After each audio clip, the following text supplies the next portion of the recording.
Okay, I just wanted to take a second to talk about how important mulch is on top of your soil.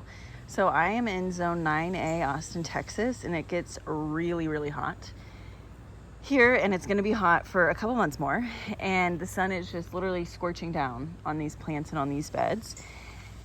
And it's probably a 2-inch layer of straw here, and I haven't watered this bed in like 2 days.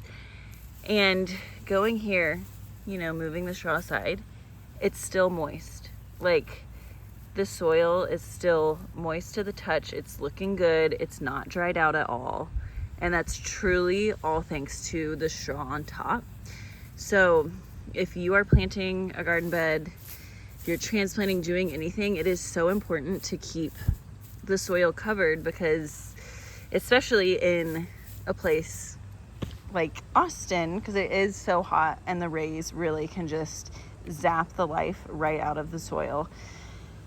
And I'm telling you, this straw mulch does wonders, but make sure you get a weed-free or like 99% weed-free mulch, because the last thing you want is to mulch and then have these weeds popping up everywhere in your new bed.